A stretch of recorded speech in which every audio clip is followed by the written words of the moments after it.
We don't have any power steering. Lost it. That is not good at all. Gonna try and get this to the shop with no power steering. I did discover though, if you apply the brakes, it gives you some power steering.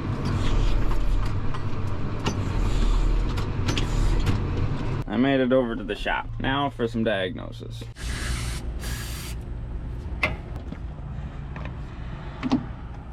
Alright, we're gonna try flow testing, see if the hydraulic pump's pumping.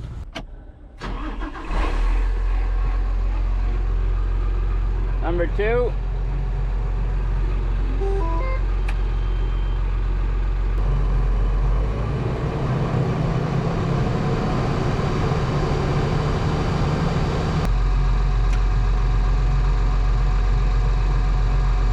What is that? 4 or 3?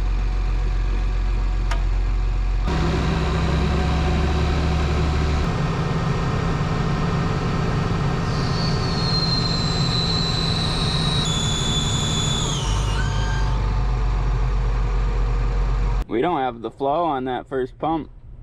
Nothing. The second pump is spot on. Why don't we try isolating that first shuttle T from the front axle to the pump. Alright.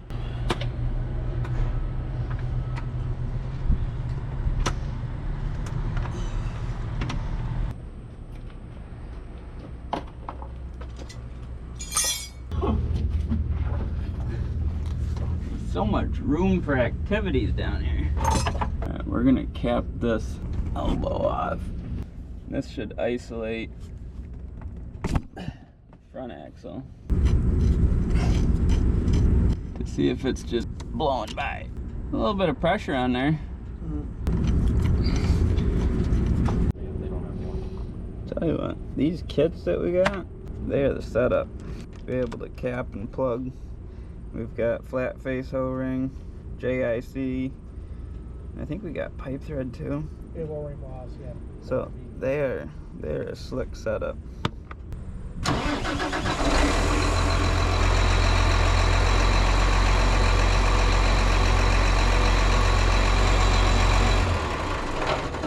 Capping that line there didn't improve anything. We're gonna cap off the brakes circuit and isolate that. See if the shuttle valve is leaking by into the brake circuit, but it works when you press the brakes.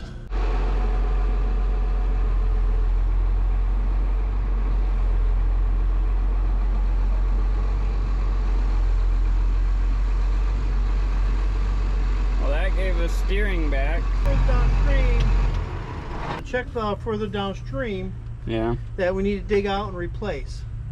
That's probably leaking by the check valve, so the oil pressure is just being dumped into the brake circuit and not causing the pump to cycle into load.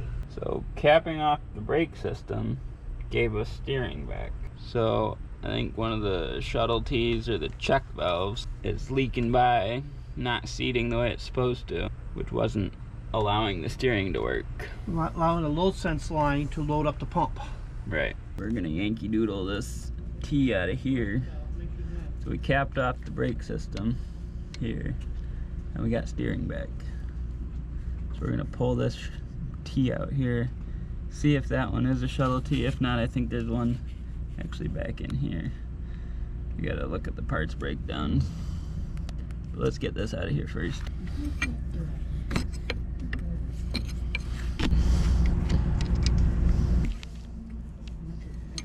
Well, it's not that size. Yeah.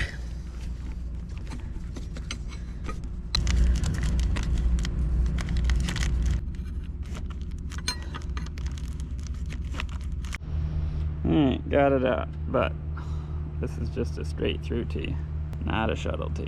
New idea, it's not very popular. Just cap the brakes off, and then you got steering. It's a nice little workaround. I don't think OSHA would approve of that. So we're gonna do a little bit of trial and error here. We actually have, surprisingly, we stocked this new check valve here, which goes right into this valve slice, because once we capped that off, things started working again. So if this check valve, the other one, had failed and allowed flow to backflow, that might be the problem. So we have this in stock. We got nothing to lose really. We're just gonna throw this in quick and see if that solves the issue.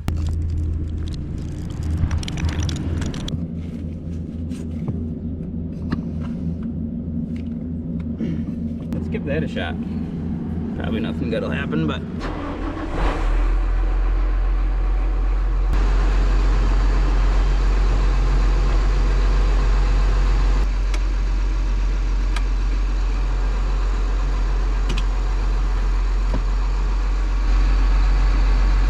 so we found that the check valve at the other end of the line that we capped off had an issue. Jacked in there sideways. It's not oriented properly. So took it out and we'll put a new one in. See if that solves the issue. And this slice goes to, you said trailer brakes? Trailer brakes, yeah. Not even sure what it's doing with part of the system.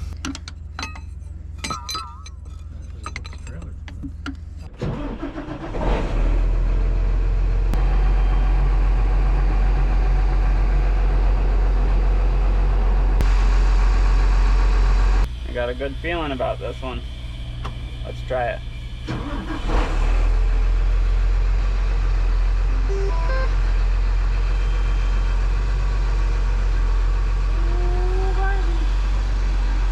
We got steering back. Let me explain what happened. So you can see that check valve down in there. The orifice is kind of cocked sideways. So what I found with the right amount of wiggling around with a pick, you can turn that orifice and reseat it, and that solved the issue. Why that unseated is beyond me. It goes in the trailer brake valve slice. Well, that gets this one back going again. Blows my mind that something this tiny, this little guy right here, will render this huge machine inoperable. Blows my mind, but that's all it is.